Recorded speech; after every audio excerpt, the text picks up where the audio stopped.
आचार्य भगवान बसवानंद स्वामी सिद्धांत चक्रवर्ती वसुंधरा सापकाचार्य के अंतर्गत कल वर्णन हुआ था यहाँ पर पूजन का फल कि पूजन करने से क्या क्या फल प्राप्त होता है। और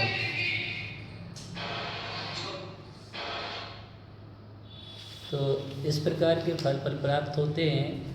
कल आया था घंटा अर्पण करने का फल भी बताया था यहाँ पर से घंटा पूजन से घंटाओं के सबसे आगे श्रेष्ठ विमानों में सुर समूह से सेवित होकर अप्सराओं के मध्य में क्रीड़ा करता है। जो जिन ग्रह में बजता हुआ घंटा भक्तों का उत्साह बढ़ाने वाला पापारी होता है। पूर्णिमा की रात्रि कुंभदा नंदिनी अंधकार हारनी होती है, इसमें भ्रांति नहीं करना चाहिए। सावधम दुआ में भी लिखा है घंटे की महिमा। घंटा दान करने से सुंदर सुर संगीत से युक्त गीत स्वर्ग में सुनने को मिलते हैं और लोक में ख्याति होती है घंटा दान करने से। इसलिए जिन मंदिर में उत्तम धातु से बना हुआ विशाल घंटा समर्पित करना चाहिए। विशाल घंटा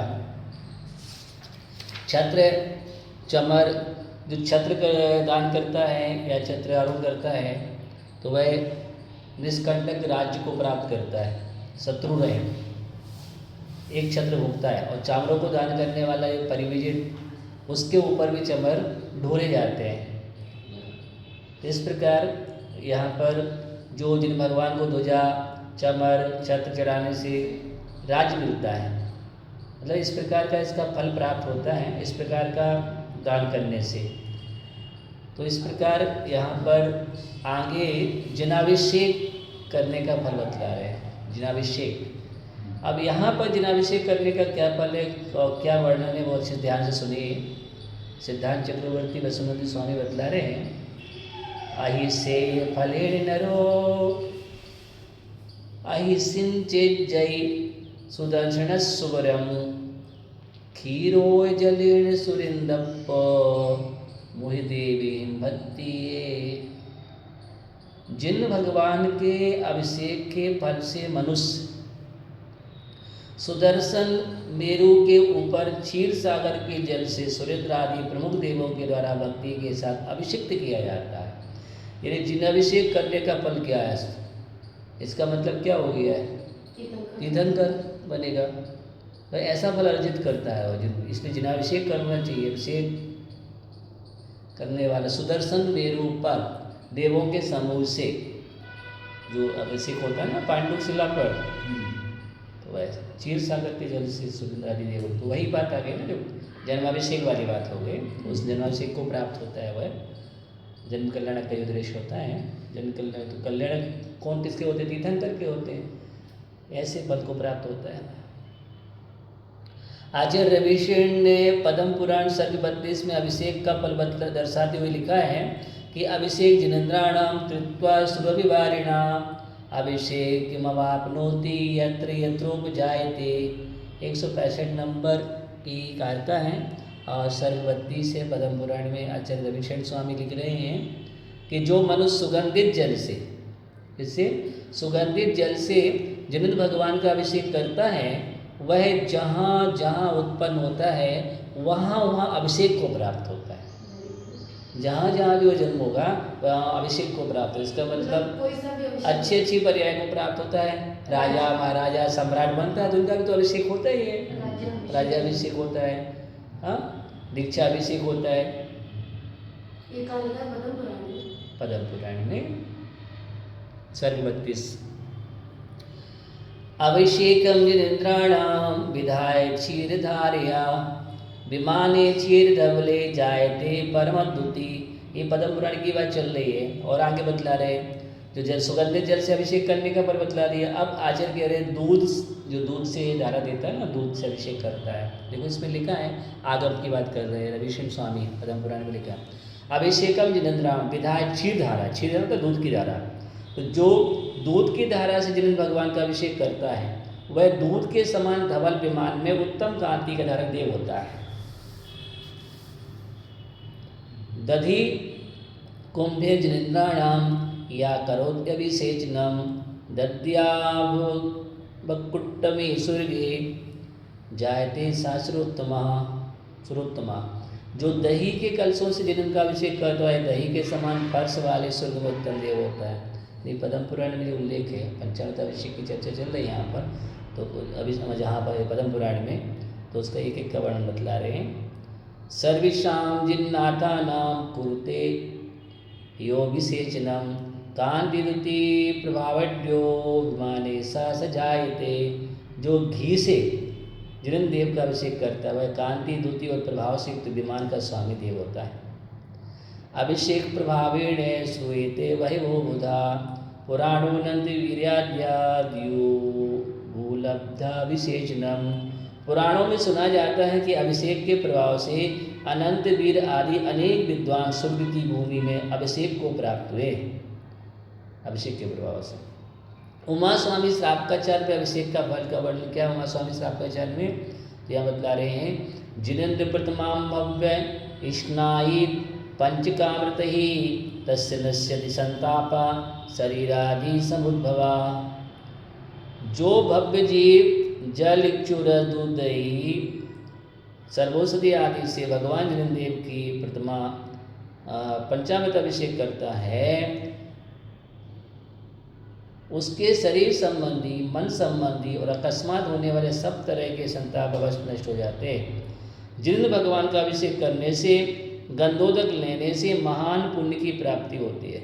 अभिषेक करने से और गंधोदक लेने से महान पुण्य की, अतः अभिषेक अवश्य ही करना चाहिए, करना ही चाहिए। अभिषेक श्रावक का कर्तव्य, षट कर्तव्यों में देव पूजा पहला कर्तव्य, और देव पूजा में उसका पहला अंग ही अभिषेक है। श्रावक अगर अपने कर्तव्यों को करें आस्था के साथ, तो कितने सारे पाप कर्मों से बचे और पूर्ववर्ती कर्मों की निगरानी होती है, और आगामी भाव भी सफल होते हैं, और क्रमशः निर्वाण फल प्राप्त होगा। अच्छे उत्तम फलों को प्राप्त करेगा। आने वाली विघ्न बाधाएँ भी दूर होती है, अंतराय कर्म भी टलते हैं। लेकिन व्यक्ति इधर उधर भाग रहा है, आस्था नहीं है, इस कारण से दुखी है। जिन भगवान की जो आज्ञा है, तीर्थंकर की आज्ञा है, तो उसको अगर मानने लगे और चल रहे उस पद पर, तो बात है। अब यहाँ अभिषेक की बात चर्चा हुई है, आगे बतला रहा है ध्वजदान का फल। ध्वजदान जो मंदिर में ध्वजा देता है या ध्वजादान करता है, पताका फहराता है, तो उसका फल बतला रहे यहाँ पर। विजय पड़ा एहिम नरो संगा मुहेशु विजयो होई छखंड विजय ना हो निपड़ी बक्के जससिया। जिन मंदिर में विजय पताकाओं के देने से मनुष्य संग्राम के मध्य विजयी होता है, कभी पराजित नहीं होता, तथा षटखंड रूपी भारतवर्ष का निष्प्रतिपक्ष स्वामी और यशस्वी होता है। इसका मतलब चक्रवर्ती होता है। जो जिन मंदिर में पताका दान करता है,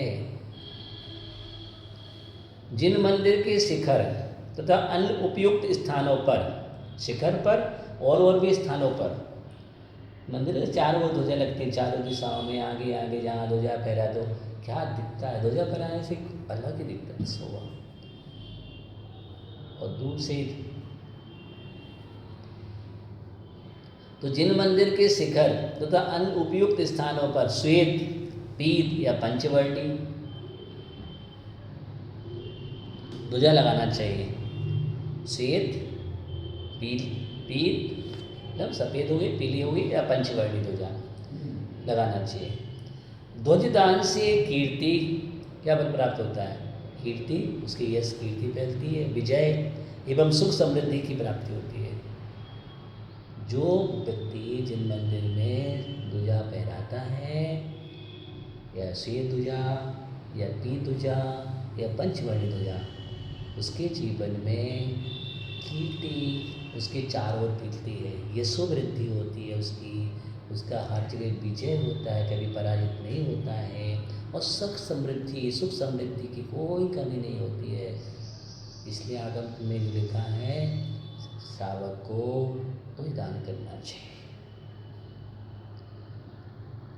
एक हाथ के विस्तार वाले प्रसाद में ध्वज दंड 1.25 अंगुल मोटा बनाना चाहिए।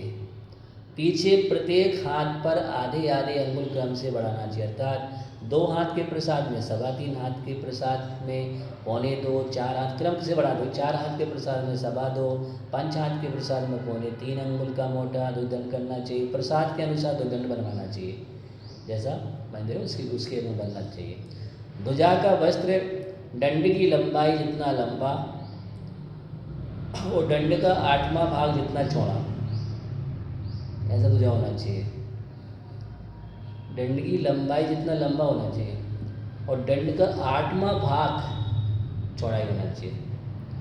अनेक प्रकार के वस्त्रों से सुशोभित बनवाना चाहिए तथा उसके अंतिम भाग में 3 अथवा 5 शिखा रखना, यह उत्तम ध्वजा मानी गई है। विस्तृत उच्च और मनोहर जिनालय के ऊपर अगर ध्वजा ना हो तो वह शोभा नहीं देता, मतलब उनमें नीच देवों के वास की संभावना रहती है। अगर ध्वजा नहीं रहती है तो नीच देव लोग वास उनकी संभावना रहती है।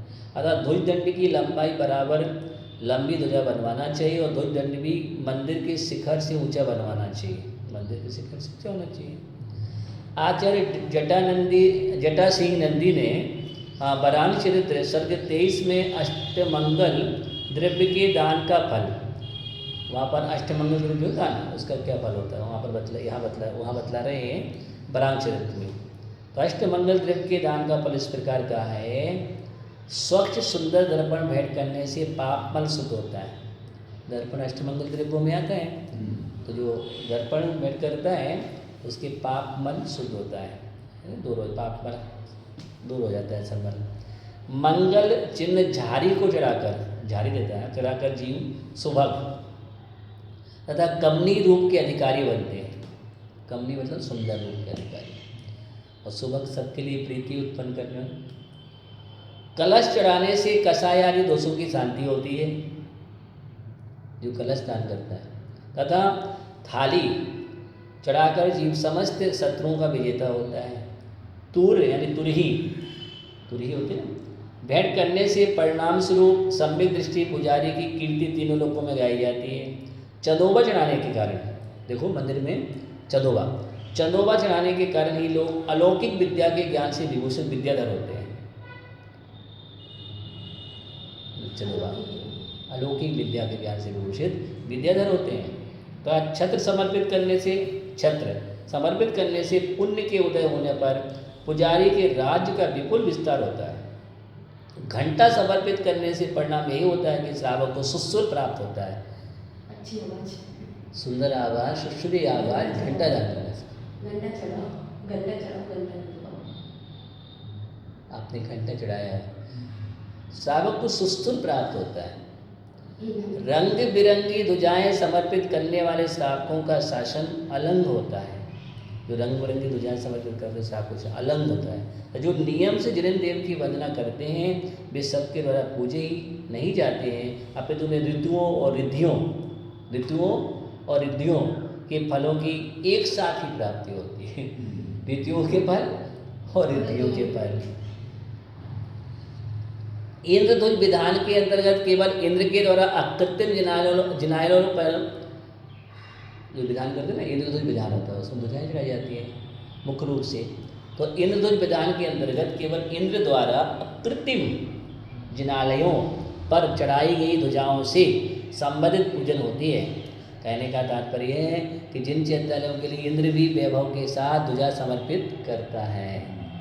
योग दंड युक्त योग वस्त्र की ध्वजा मंदिर में आगमानुसार अवश्य शक्ति अनुसार समर्पित करना चाहिए। यहाँ पर बात चली है, ध्वजदान का फल बतलाया है। जिन पूजन से सर्व सुख प्राप्त होते हैं, किम जम पीड़ बहुड़ा पीशो विलोयेषु किम पिजम शोकम पूजा फलेण सब्बम पाविजयनति संदेहो। अधिक कहने से क्या लाभ है? तीनों ही लोकों में जो कुछ भी सुख है वह सब पूजा के फल से प्राप्त होता है, इसमें कोई संदेह नहीं है। प्रस्तुत गाथा में ग्रंथकार कहते हैं कि अधिक कहने से क्या लाभ है, अर्थात जिन पूजन से प्राप्त होने वाले फल की बहुत व्याख्या करने से क्या लाभ है, अपितु संक्षिप्तता इतना ही समझना चाहिए कि संसार के जो भी बड़े बड़े सुख, ऐश्वर्य और संपदाएं हैं वे जिनेंद्र भगवान की पूजन से ही प्राप्त होती हैं। संपदाएं, वैभव, सुख, व्यक्ति दौड़ता रहता है सुख संपदाओं के चक्कर में, इधर उधर भाग रहा है, नाना प्रकार के पाप अर्जित कर रहा है, कर्म कर रहा है, लेकिन जिससे मिलता है ना वो नहीं कर रहा, पर उससे ही दूर है। उसकी बात करो, अगर परेशान है उसे कहो मेरे ऐसे करना चाहिए, कहाँ समय है, ये बोल देगा। पूजन करना चाहिए, समय ही नहीं मिलता है। अब जिस पाप कर्म की वजह से समस्या आई, कर्म का अंतराय आया है, उसको दूर करने का उपाय क्या है? भक्ति करो, पूजन करो, तो वो समस्याएं भी दूर होंगी, अंतराय कर्म डालेंगे, साथ ही साथ पुण्य की वृद्धि होगी, कर्मों की नजरा भी होगी, अनेक कार्य होते हैं। अगर आपके कोई परेशान है तो आप पूजन किया करें, अभिषेक नहीं महाराज, कुछ ऐसा मंत्र बता। अगर आप जाप भी देंगे ना तो उससे भी जाप कहाँ फेर पाएंगे, कैसे समय मिलेगा? वो सीधा चाहता है कोई टोटका कर दो, कोई भरा हुआ कलश दे दो, उसे काम करना कुछ नहीं। और आजकल ये हो रहे टोटके ज़्यादा हो रहे हैं और टोटकों से काम हो रहा है, टोटकों से हटाया जा रहा है उसके पाप, टोटकों से पाप हटते हैं। बोल दिया राई की दानों, सरसों की दानों फेंक दो, कोनों में हटा दो, अरे उससे मतलब जिससे जोड़ना है, व्यक्ति धर्म करेगा, पुण्य करेगा, जाप करेगा, मन करेगा, कर्तव्य करेगा, उससे पुण्य की वृद्धि होगी। इससे मतलब खाली टोटके से काम हो जाएगा, इससे नहीं होता है। जब तक तुम्हारा पुण्य की वृद्धि हो, पुण्य नहीं होगी तब तक कुछ नहीं होने वाला। पाप को संक्रमित करने के लिए पुण्य होता है, और वो जो पुण्य होता है गृहस्थी में पुण्य सबसे ज़्यादा आता है तो भगवान की पूजन करने से और मुनियों को दान देने, चतुर्वेद संघ को दान देने से। इसलिए आचार्य कुंदकुल स्वामी दान पूजन मुखम लिख दिया। और जो सावक के मुख कर्तव्य, जो जहाँ से पुण्य बरसता है, यूँ कहेंगे पुण्य की बारिश होती है यहाँ से, दान और पूजा। अगर व्यक्ति दान पूजा करेगा तो पुण्य बरसेगा उसके जीवन में, साम भाव से करेगा, दान में पूजन बरस मतलब पुण्य बरसता है। और जहाँ पुण्य बरसेगा तो उसके जीवन में समस्याएं कहाँ आएंगी? फिर ये तुम्हारी दरिद्रता भी दूर हो जाएगी, तुम्हारी आपदाएं दूर हो जाएगी, तो जितने दोष है वो भी हट जाएंगे। लेकिन इसलिए जो मार्ग, सही मार्ग बतलाना चाहिए। जितने भी साधु वर्ग हैं, जितने भी व्याख्यान करने वाले हों, जो भी हो, पिछेदार हैं, सबको एक ही उपदेश देना चाहिए। और उपदेश यही देना चाहिए, महामंत्र से जोड़े, स्त्रोतों से जोड़े, आस्था बंद करें, वितराग भगवान की आराधना से जोड़ें, भगवान की पूजन करें, चतुर्वेद संघ को दान आदि इन चीज़ों से जोड़ें। और यही सही मोक्ष मार्ग की प्रभावना है, अर्थात मोक्ष मार्ग की प्रभावना नहीं है।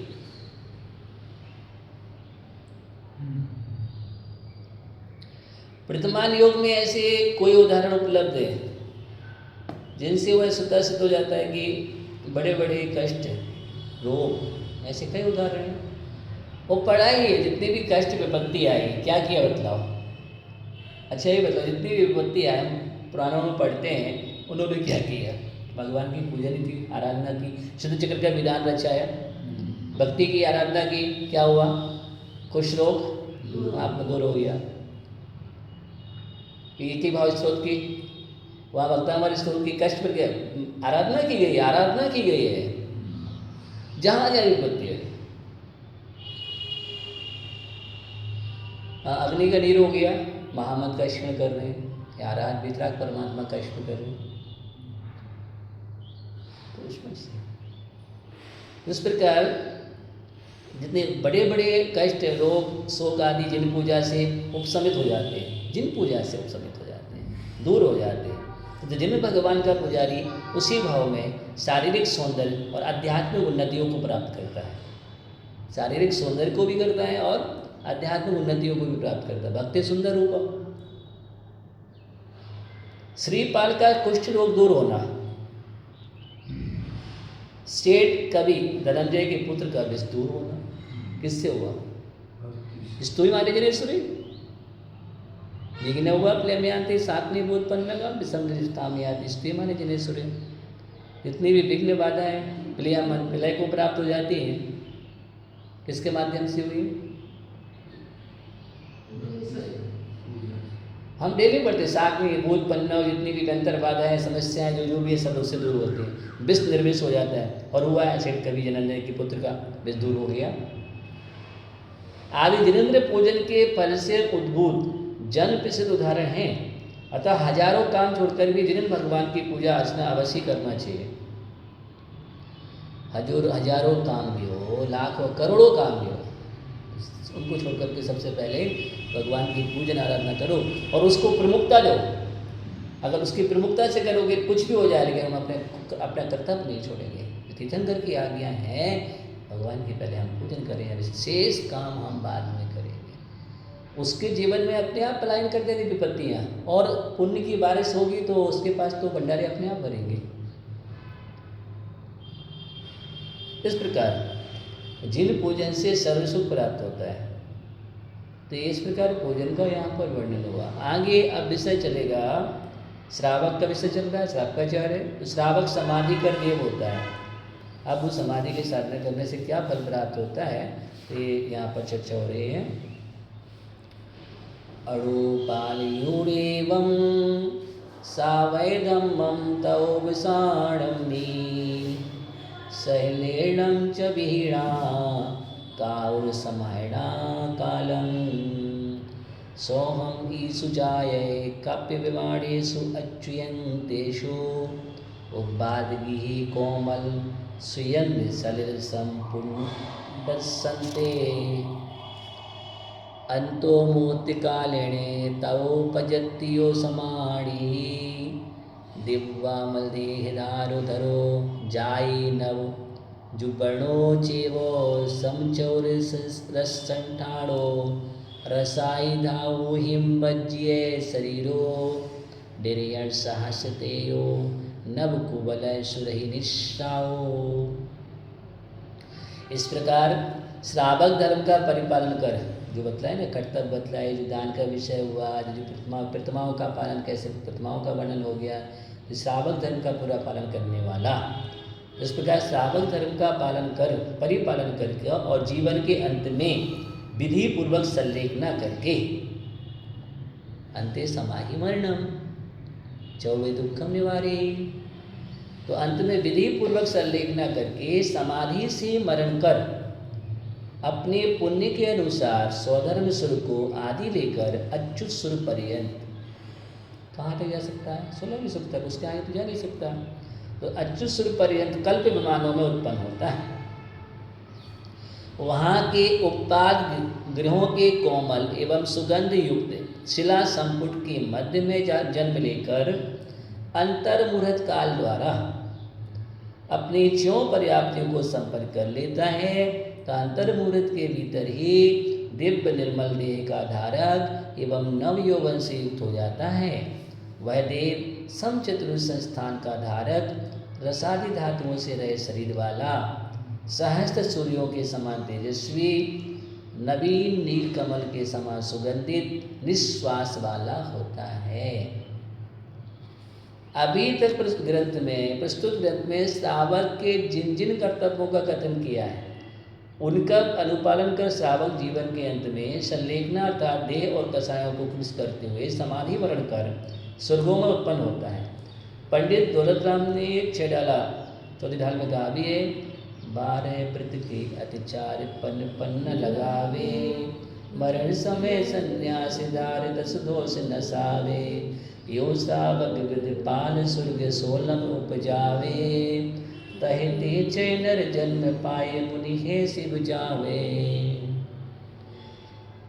श्रावक के 5 अणुव्रत, 3 गुणव्रत, 4 शिक्षा व्रत, इन 12 व्रतों का निरतिचार पालन कर, अर्थात इन व्रतों के जो 5 अधिचार कहे हैं उनसे बचता हुआ व्रतों का निर्वहन कर जीवन के अंतिम समय में व्रतों में लगे हुए समस्त दोषों का प्रायश्चित करता हुआ समाधि मरण करता है। शरीर और कसायों को ग्रस्त कर मरण करने वाला उत्तम श्रावक स्वधर्म से लेकर अच्युत सुर पर्यंत अपने पुण्यानुसार देव उत्पन्न होता है। वहाँ से आयु में मरण कर मनुष्य जन्म पाकर पुनः मुनि के व्रतों की साधना कर मुक्ति प्राप्त करता है। क्या करता है?